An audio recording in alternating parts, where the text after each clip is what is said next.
start with breaking news. In the local COVID-19 surge, Winnebago County issues a disaster proclamation because of the massive amount of cases here.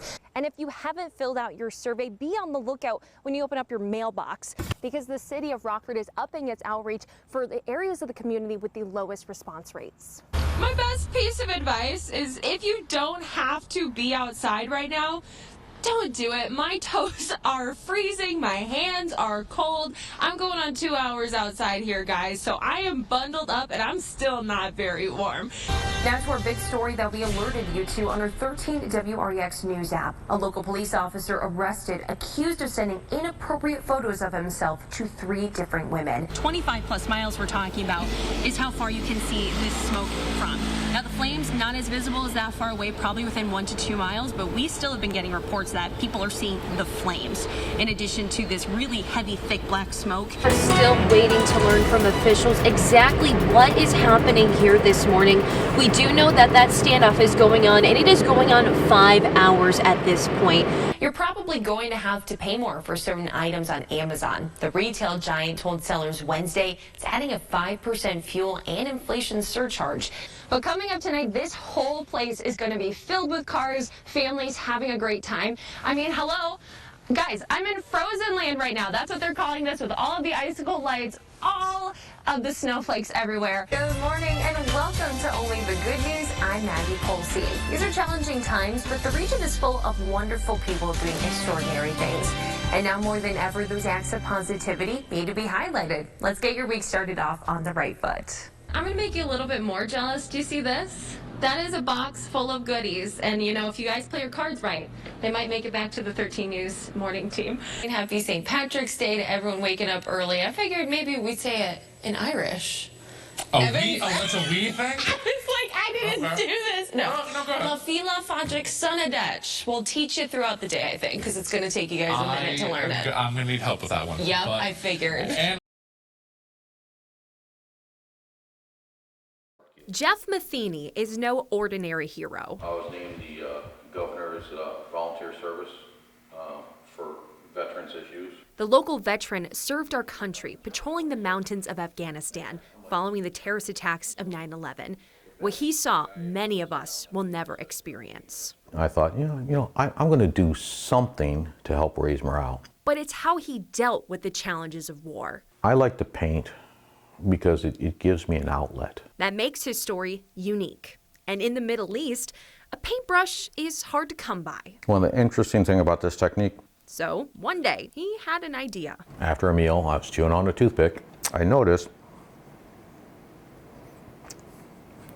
that I chewed it down to look like a brush. A toothpick became his tool of choice, helping create beautiful works of art. They're plentiful. They're better for the environment to throw away than a regular brush. They're cheap. Little did he know, his special talent would become a way to help him face a different battle here at home. It became my own PTSD art therapy program. Jeff was diagnosed with post-traumatic stress disorder, a battle he continues to fight every single day. When I got back, there were 3 things that I wanted to do.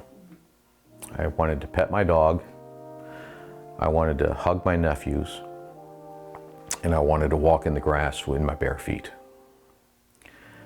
I did all of that in the first half an hour being home, and then I was lost. I was like, what do I do now? I just made a conscious choice that I have to do things differently for myself. That's where painting comes in. More than 10 years later, he continues to paint. I am so intensely focused on whatever it is I'm doing that I tune out, all the noise. And with all the stuff that's happened, in the last year and a half, 2 years, all that negativity, I tune it all out. And it gives me peace for a finite period of time. One stroke at a time, a way to get his thoughts out of his head and onto canvas. I'm helping the paint become something, and the paint's helping me become something. What has surprised him most about this endeavor is the connections it's helped him make with other veterans. Through some of my paintings, I've met some veterans who probably were suffering from PTSD. And through my art, if I can get someone to talk about what they're feeling, maybe we can both lean on each other. a reminder that our brothers and sisters in arms are still here and still fighting for you. I'm Maggie Polsean for 13 News. As the crisis in Ukraine intensifies, thousands of refugees are fleeing for their lives, including a Rockford family. See what they witness as they rush to seek safety in the state line.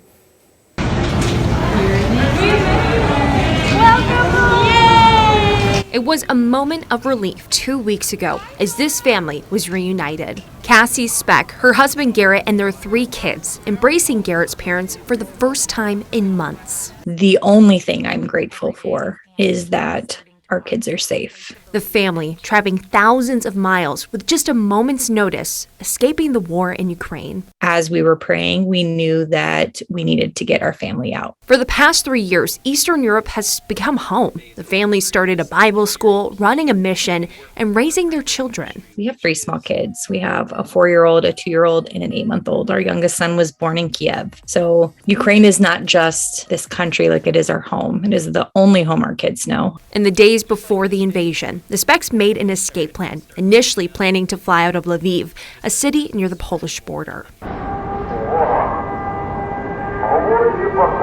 Then Russia started to attack. The air raid sirens are going off, and I broke down into tears. Like, why did we wait so long? Like, is this how we die? Like, we die because our building collapses. We didn't know.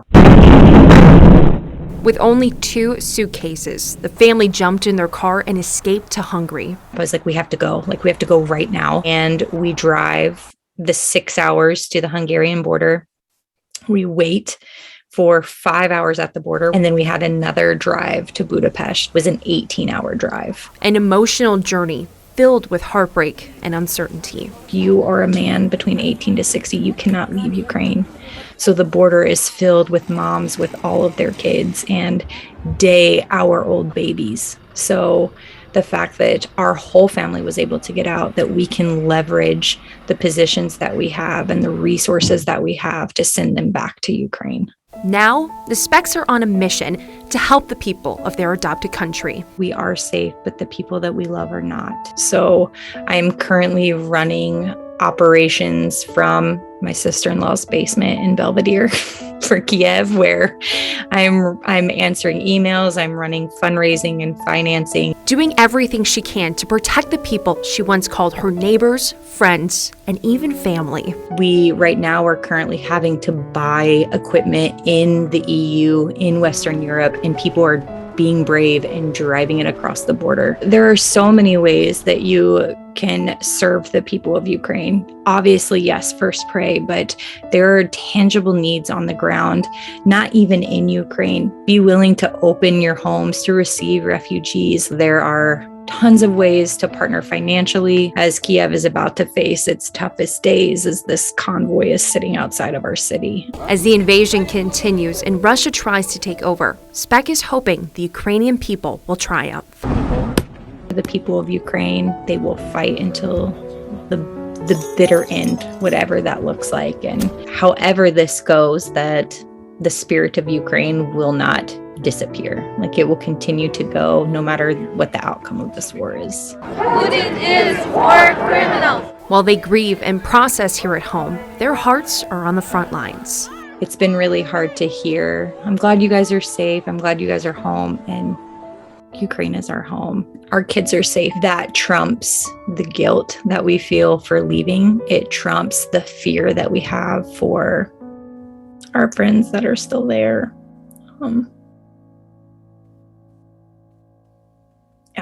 Our kids are safe, and that's enough.